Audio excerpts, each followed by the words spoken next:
Story 1. I just found out my daughter lied about my wife's affair and I don't know what I should do. I 43M was married to my wife, Lara 31F for 6 years. I also had a kid from my previous marriage, Sarah 15F. It was really hard for me to date and get to know women after me and my daughter's mother divorced due to infidelity issues, regarding the fact I had a kid and trust issues, so meeting Lara was really a blessing. We met at an aquarium where I was with my daughter and she with her niece. That day I kept noticing her and how she was treating the kid and it brought a smile to my face. The next time I met her was a year later, at the said niece's birthday. It turned out that Sarah and the niece was at the same class and seeing her again was a pleasant surprise. LT was like fate. I mustered up my courage to speak to her and finally talk to her.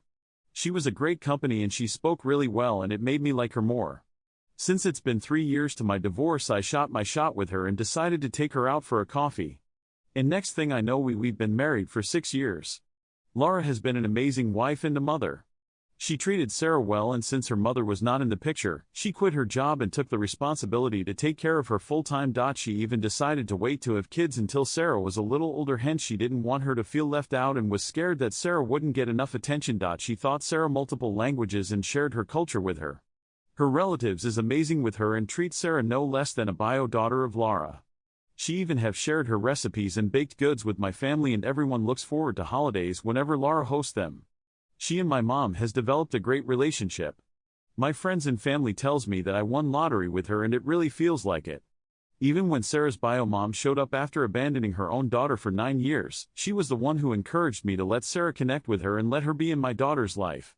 She tried her best to help Sarah get to know her mother and even built a friendship with Anna, Sarah's mother.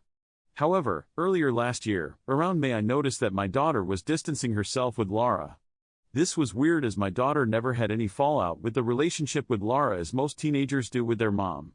Even Lara noticed and cried about it multiple times. So one night I decided to talk to my daughter and ask her what was going on. Sarah told me that she found out Lara was having an affair with someone and she's hurt that Lara betrayed her and me. Hearing that felt like someone was crushing my heart and the hurt on my daughter's face intensified it. I went straight to my room and woke Lara up and yelled some hurtful things at her. I'm not proud of how I handled the situation and I agree I could have done better. However, the only thing I can think about was how hurt my daughter was. I kicked her out that night, and that was the last conversation we had without a lawyer present. Around November our divorce was finalized and I moved on with my life. I did do some things I regret to Lara, so I didn't want to make it hard for her, and just wanted to be done with her so there was no revenge and petty actions involved. I did let my family know the real reason and they were disappointed to say the least. My daughter also doesn't have a relationship with Lara and we cut contact with her family and threatened legal action if they tried to meet with us. I didn't want anything to do with her. During August I decided to surprise my daughter with a trip to celebrate her 16th birthday. Since I was dealing with the divorce last year, I wasn't able to really celebrate with her. So I decided to pack her bag and take her straight to airport from her sleepover with friends. I asked my younger sister to help me with packing Sarah's clothes. While she was packing I saw a notebook on her nightstand with a Polaroid of her and Lara peeking. Curiosity got the best of me and I opened it to find out it was her diary. This might have been wrong of me to go through my daughter's diary, but I went through it. And I have not been well ever since. She wrote about how she lied about Lara having an affair and how she even made evidence to make me believe her if I questioned her. She wanted me and her mother to be together, be a family and kick Lara out of the picture. However, after Lara left us is no longer in her life, she's regretting it. It felt like my heart broke for the second time. I started crying and I haven't even cried when Lara and I divorced. My sister noticed me and I asked her to leave and keep it a secret from everyone. She asked what happened and I showed her the diary. She was shocked but told me that she respects my decision and vowed to keep her mouth shut. I drank the night away and just have been in automotive mode like a robot. From work to home and drank till I black out and returned to work with a raging hangover. My daughter has noticed it but I told her it was just a stressful time at the work. But last Sunday she blew up at me saying that she noticed that I've been different since Lara left us and told me if I wanted to stay with a cheating war, I was more than welcome to abandon her. That did hurt like hell, but I just left to my room and laid on the bed and cried the night away. It had been around 2 weeks since I found out about it but I haven't said anything to my daughter. I want to bring my emotions under control before saying anything I'd regret, and I don't want to repeat the mistake of taking actions while I'm hurting. And quite frankly, now that I'm thinking with a sober mind, I'm not really sure how to confront my daughter. I need the closure and I don't think I can just act like nothing happened. I am quite ashamed to say so, but I want my Lara back. So Reddit, thank you for taking your time to read and I hope you can help me with this and please be kind. Ramses says, that's messed up. First thing to do is to send Lara an apology letter, clear things up with the family and inform them that the information you had was false. Second, I would check with your first ex-wife and see if it was her that put her up to it. You don't need to directly ask, but test the waters to see if she wanted to get back with you and if that's the goal, then investigate further. Lastly, I would confront your daughter with the evidence, and do not let her spin things around and accuse you of checking her diary. She lost all privileges when she lied and caused your divorce. After that, how you want to deal with her would be all on you as I don't have children and wouldn't be a great reference. Aliel Diaz says, info I did do some things I regret to Lara what is it? Snootsenther says, in no mental health pro, but it sounds like your daughter may have some psychopathic tendencies.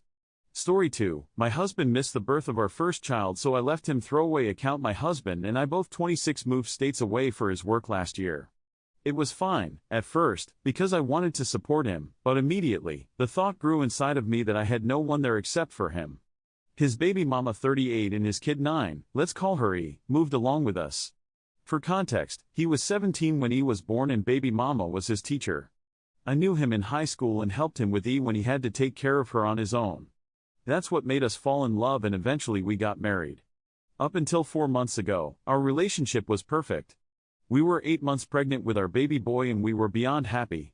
Then, one night, we were chilling on the couch when he got a phone call from his baby mama. She was shouting into the phone so he stepped into a different room as to not disturb me. When he ended the call, I was met with a completely different side of him. You see, sometimes, when my husband has to work and it's his turn to look after E, he leaves her with me. E and I bake together, do homework, watch movies, and have conversations about school. It never went beyond that. But, somehow, E told him that it'd been hitting her when he wasn't here. And he believed her. I understand why he instantly took her side because she's his baby and, honestly, I would too. But I kept telling him that I never laid a hand on E for the life of me, but he wasn't believing me. Instead, he grabbed his car keys and vanished out of the door right after telling me that he wanted nothing to do with me or my baby. I was devastated. I called him countless of times and I didn't stop until he blocked me. I was left alone in a house and a state that I had no business being a part of, and I was so scared. Less than a month later he never came back. I went into labor.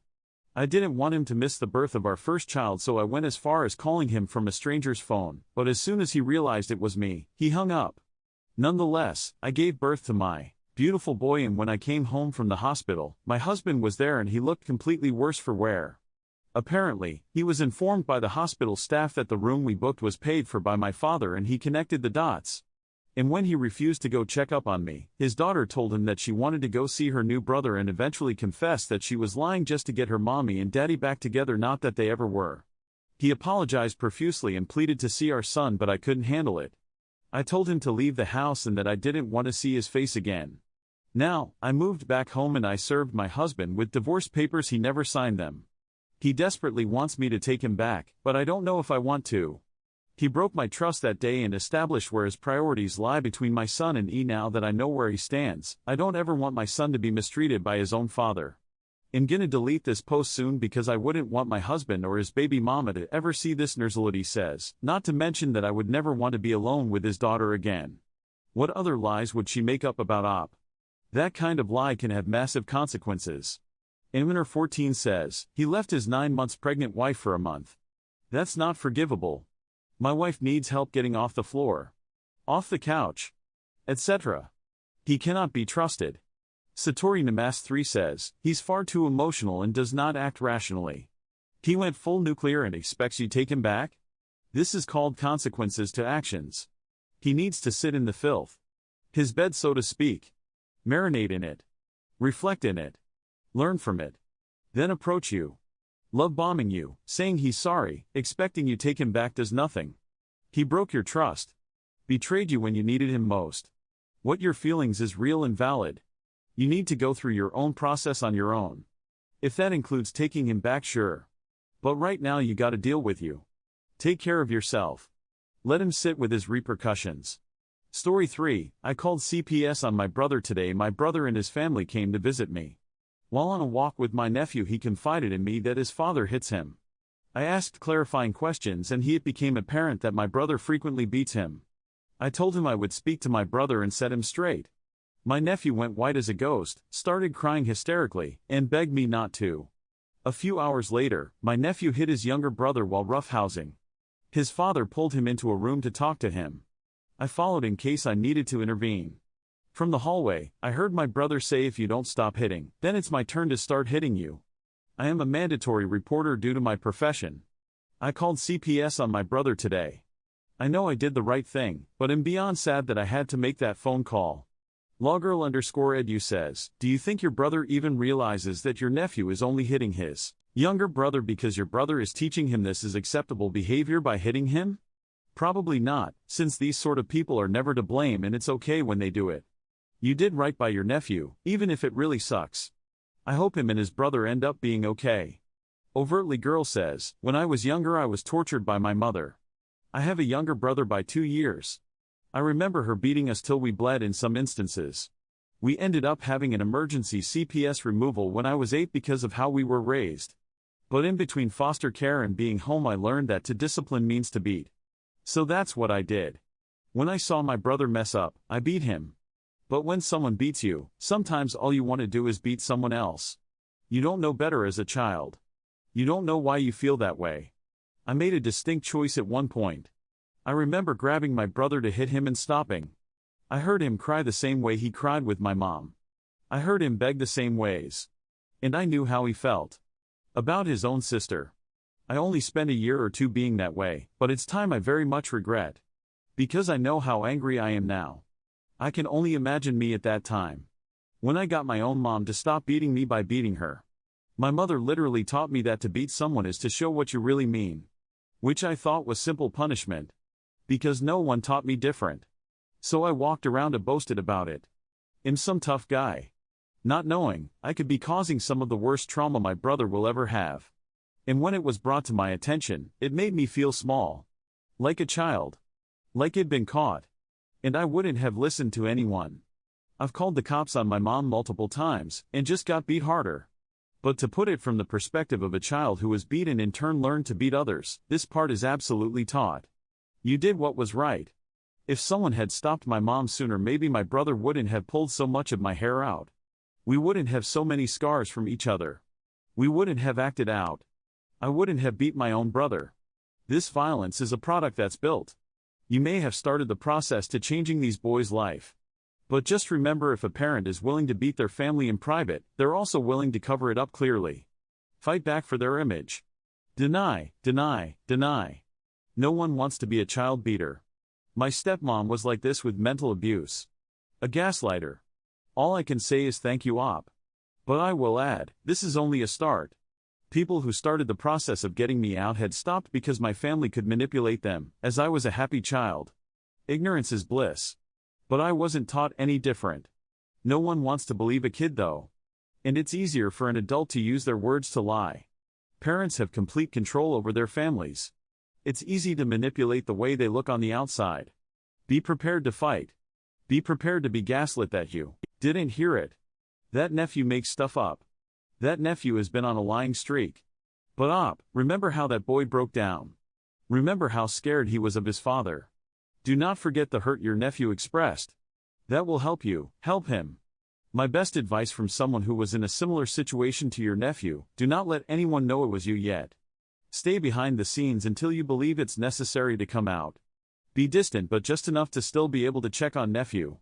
My aunt was the one who did that for my case. Up until court my stepmom and bio dad had no idea it was her. And that's what ultimately allowed the evidence to build up how it did. Because they saw evidence they were abusers but didn't know who was proving it. So they couldn't fight it so easily. They couldn't call my aunt a liar. They didn't know it was her. And she was still friends with my stepmom, which blew up when court happened. Don't do the friend shit. That's so risky to you and nephew. I wish you luck. I hope my experience can help shed some light on how some people like that turn out with similar circumstances. Hess got you on his team. That's all he needs right now. Is one person to believe him. I teach child abuse curriculum in NYS, and one thing we tell the kids is if your first safe adult doesn't believe you, keep going to a safe adult until someone believes and looks into it. NotreSex says, this will likely trigger an investigation, but if the child doesn't directly make an outcry to CPS during the interview process, then nothing will come of it. From the reaction the child gave, it's unfortunately a toss-up if he will reveal the true extent of his abuse. They also will not update you on the case, unless perhaps you're used as a collateral contact reference and/or a placement if they're removed.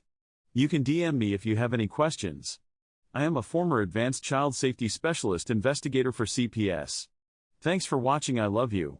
Follow Reddit Echoes for more.